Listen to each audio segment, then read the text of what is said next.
Alright, so this is my PC stacks. Before I upgrade to 32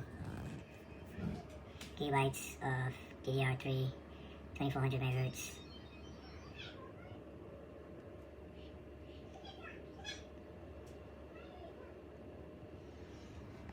Now you see there's two video cards, two GTX 760 and SLI. Put on the XMP. You see the temperature is increasing, fan speeds, and it's almost at the CPU is almost at the 4.3 gigahertz. So that's not even at what? When you had this on for like what, a few seconds? Look at the temperature. And try to clean up some of the wiring. In this case, there's not a lot of room in the back to run wiring, so I'm not sure how well that's going to work out.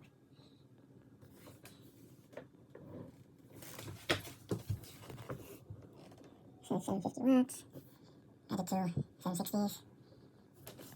I got awesome Ethernet cord. Good stock CPU cooler, which I'm going to change out.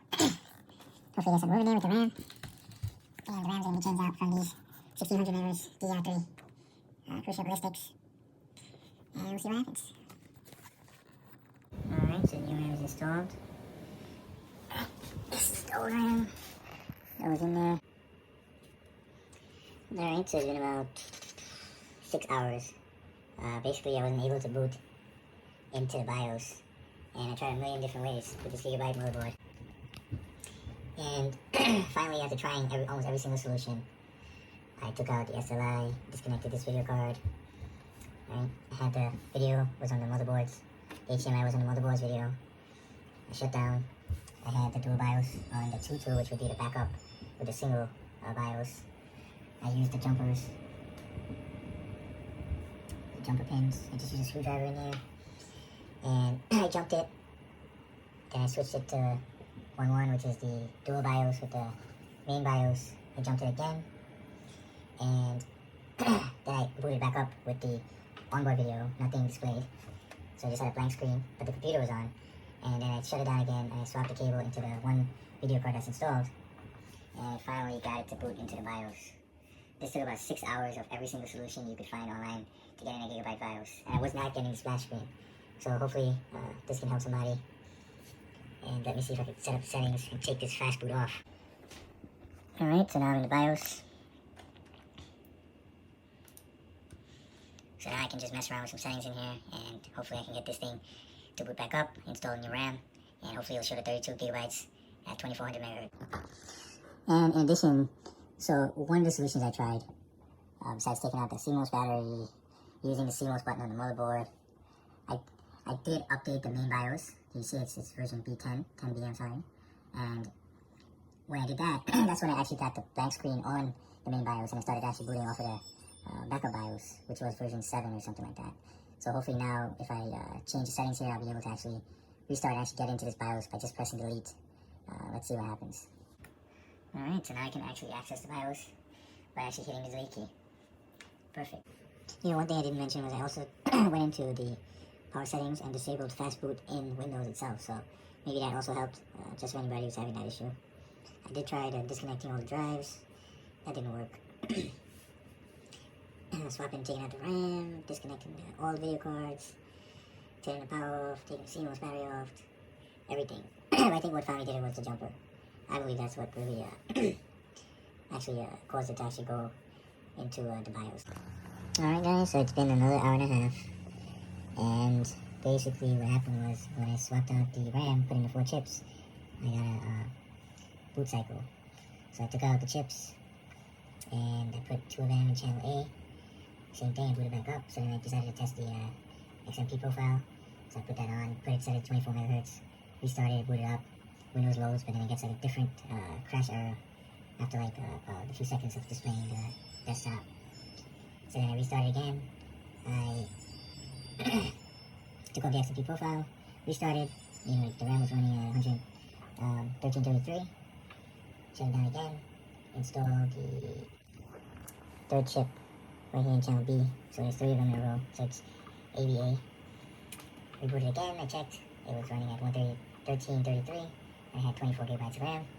I went back in the BIOS settings, I changed it XMP again, 2400, same thing. Went back into the BIOS, and I just manually changed the RAM to 1600 megahertz, which was the RAM that was in here before. But I only have 16 gigs. So, right, and do 1600. Boot it up. It booted up with the 24 gigs at 1600. Shut down. And I put in the last chip. Shut down.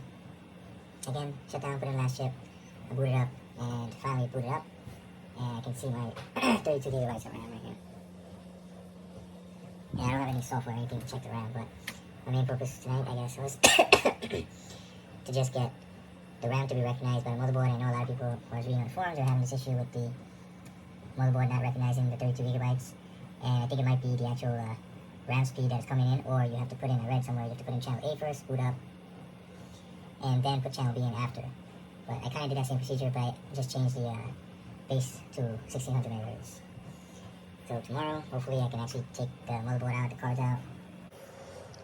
Alright, so after about another hour, so this has been probably about 10 hours or something, actually trying to get into the BIOS, now installing this RAM, and actually trying to get this RAM to run at 2400 megahertz. Let's see here, finally got it to run at the 24. So it's running at 24, and it's 32 gig rebooted. After it loaded desktop, it crashed after about 10 seconds. So what I did was I set the XMP, and I actually manually set the speed to 24, and I worked my way backwards, kept crashing, and then I finally switched it over to auto, and it was still at the 1.65 volts. Restarted, and it booted up, and so far it's been stable. So we're going to find out. Alright, so now I'm going to install this Neptune CPU cooler.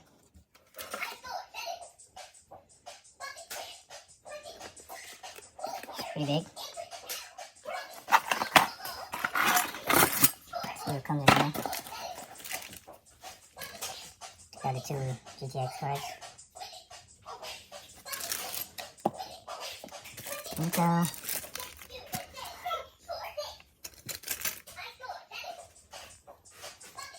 Alright, so let's take out the old CPU fan.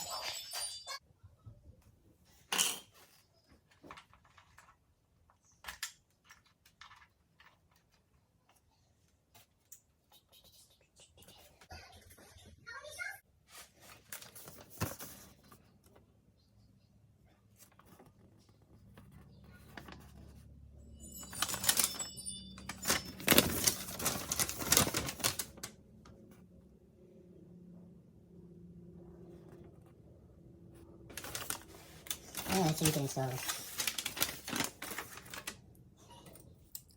So it says right here where to put those pins in. That's these pins. Those in here.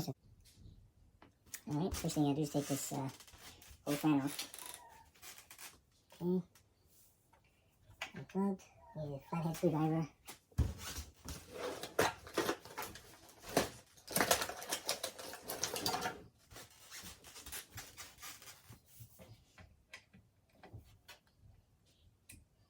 Twist these, they have arrows on them.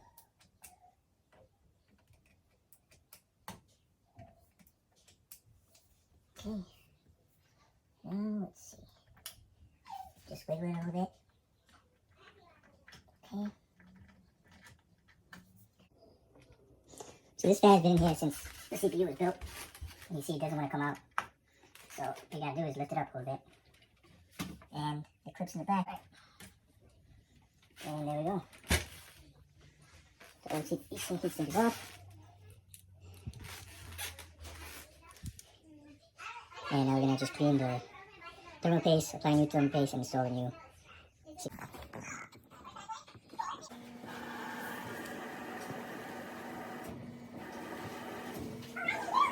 Alright, now you see the chip, it's clean and clear. So I'm gonna try and install this without shaking the motherboard out. So it goes in, but this left side here hits, so you gotta take these pins out. I'll put it in after. And I'm gonna install this without taking this out of the case. Take this. So line it up.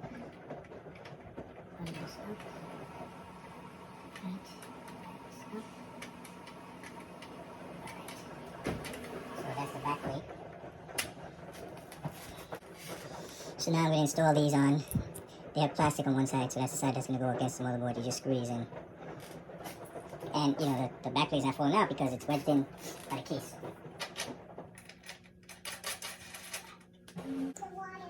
Alright, to install this, you gotta take these fans off. So you gotta take the clips out. So you clip, just push this forward.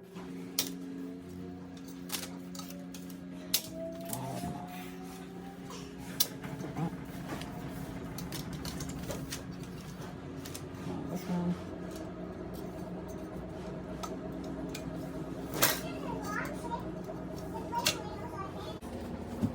Now you just have to put these pieces in.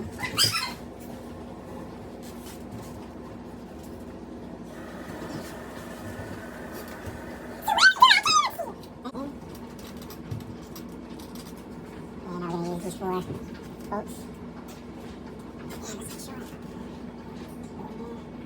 Yeah, the washer flathead screws out of the I'll just like leave it in my hand. So let's just do this right fit. See how this fits in here. I have to take the fan from this side and put it on the other side. Right, same direction.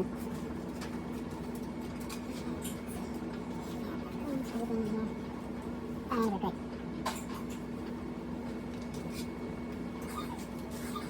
Alright, so to apply the thermal base, I'm just going to put it, which it came with, I'm just going to put it down in the center, drop in the center, and that'll be it.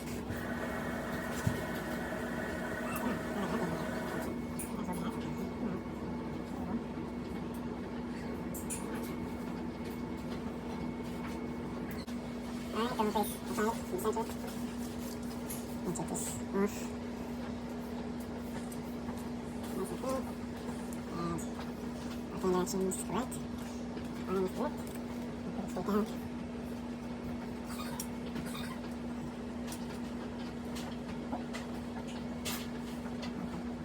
So one mistake, you gotta take that middle fan out.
Alright, now we just screw this down. Now we just have to install this fan.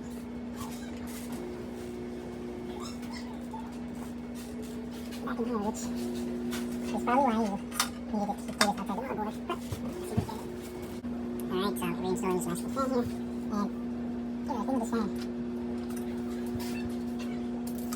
that